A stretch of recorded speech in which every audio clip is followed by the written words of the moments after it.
सरकारचे दावे करणाऱ्या देवेंद्र फडणवीस यांच्या सरकारचा कारभार मात्र अजून काही गती घेताना दिसत नाहीये। विधानसभा निवडणुकीचा निकाल 23 नोव्हेंबरला लागला। महायुतीला भरभक्कम बहुमत मिळालं तरी मुख्यमंत्री उपमुख्यमंत्री ठरवायला 5 डिसेंबर पर्यंत वाट पाहावी लागली। त्यानंतर 39 मंत्र्यांचा विस्तारही 10 दिवस चर्चेचा खल केल्यानंतर झाला। यानंतर विधिमंडळाची अल्पकालीन 2 अधिवेशनं होऊन गेली तरीही खाते वाटपाला मुहूर्त लागला नव्हता। अखेर 2 आठवड्यांनी खाते वाटप झालं। पालकमंत्री पदांचं वाटपही तसंच महिनाभर रखडलं। कोणाला काय मिळणार या वादातच महायुती भरडली जात असल्यामुळे या नियुक्त्यांना विलंब होत होता।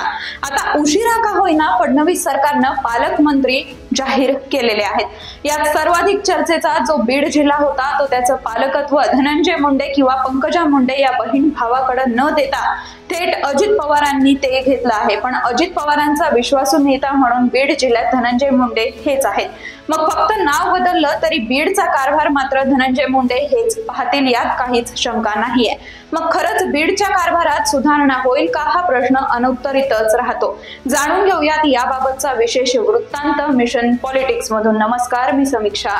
26 जानेवारी या प्रजासत्ताक दिनी प्रत्येक जिल्ह्यात पालकमंत्र्यांच्या हस्ते झेंडावंदन केलं जातं। किमान त्यापूर्वी तरी पालकमंत्री नियुक्त करा अशी मागणी केली जात होती। पण कोणता जिल्हा कुणाला याची वाटणी कशी करायची याबाबत महायुतीत एकमत होत नसल्यानं मुख्यमंत्र्यांनाही हा विषय फार वाढवायचा नव्हता। अखेर प्रजासत्ताक दिनाच्या आठवडाभर आधी का होईना एकदाच पालकमंत्री जाहीर झालेले आहेत। मात्र मंत्री जास्त झाले आणि जिल्हे कमी पडले त्यामुळे दादा भुसे, भरत सेठ गोगावले, योगेश कदम या शिंदे सेनेच्या मंत्र्यांच्या वाट्याला पालक होण्याचं भाग्य लाभलेलं नाहीये। पालकमंत्र्यांच्या यादीत सर्वात चर्चेचा विषय होता तो बीडचा पालकमंत्री कोण होणार ते। परळी बीड मधील वाढत्या गुंडगिरीस माजी पालकमंत्री धनंजय मुंडे हेच जबाबदार असल्याचे आरोप झाले। खुद्द भाजप राष्ट्रवादी या सत्ताधारी पक्षातील आमदारच मुंडेंच्या कथित गुंडगिरी विरोधात रस्त्यावर उतरल्यानं मुख्यमंत्री उपमुख्यमंत्रीही त्रस्त झाले होते। काहीही करा पण धनंजय मुंडेंना बीडचं पालकमंत्री करू नका अशी मागणी सातत्यानं होत होती।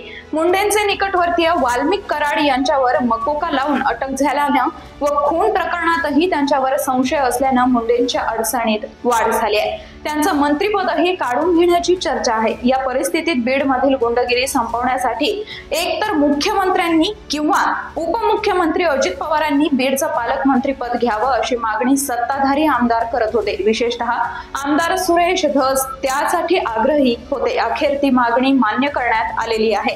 आता बीडच्या गुंडगिरीला वठणीवर आणण्याची जबाबदारी अजित पवारांनी स्वतःकडे घेतलेली दिसतेय। खरं तर धनंजय मुंडेंना विरोध असल्यानं त्यांना दुसरा कुठला तरी जिल्हा देऊन पंकजा मुंडे यांना बीडची जबाबदारी देणं शक्य होतं।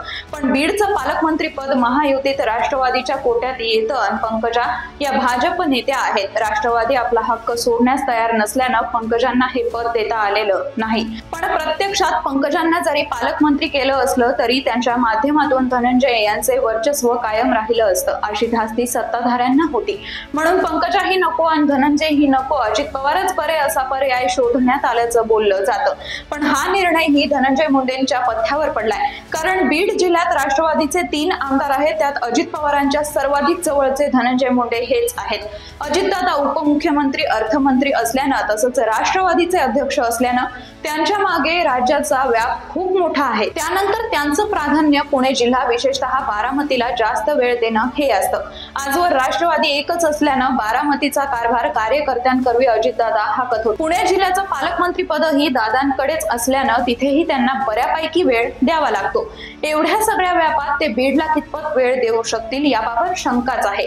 मग अशा वेळी स्थानिक पातळीवरच्या नेत्याला हाताशी धरून पालकमंत्री तेथील कारभार बघत असतात। बीडमध्ये धनंजय मुंडे हेच अजित पवारांचे विश्वासू नेते आहेत। त्यामुळे पालकमंत्री जरी अजित पवार झाले असले तरी बीड जिल्ह्याचा कारभार धनंजय मुंडे हेच हाकतील याविषयी काहीही शंका आहे। वाल्मिक कराडचे 2 कोटींचं खंडणी प्रकरण व मस्साजोग येथील सरपंच संतोष देशमुख यांच्या हत्या ही 2 प्रकरणं बीड जिल्ह्यात महिनाभरापासून गाजतायत। त्यामुळे धनंजय मुंडे अडचणीत आलेले आहेत। त्यांच्या भगिनी मंत्री पंकजा मुंडे या मात्र जाणीवपूर्वक या वादापासून दूर राहिल्या। ना त्यांनी पीडित कुटुंबाची बाजू घेतली, ना भाऊ धनंजय मुंडेंना समर्थन दिलं. केवळ वादापासूनच नव्हे तर बीड जिल्ह्यापासूनही त्या दूर राहिल्या. मुंबई बारामती दौरे केले, पण मंत्री झाल्यापासून पंकजा अजून बीडमध्ये काही आलेल्या नाहीयेत. परळीत बंद आंदोलन सुरू असताना जर तेथील नेत्या असलेल्या पंकजा मुंडेंना आपल्या गावात येण्याची तसदी घ्यावी वाटत नसेल तर अशा नेत्याकडे जिल्ह्याचं पालकमंत्री पद न दिलेलंच बरं, अशा प्रतिक्रियाही सत्ताधारी पक्षातून व्यक्त होत आहेत.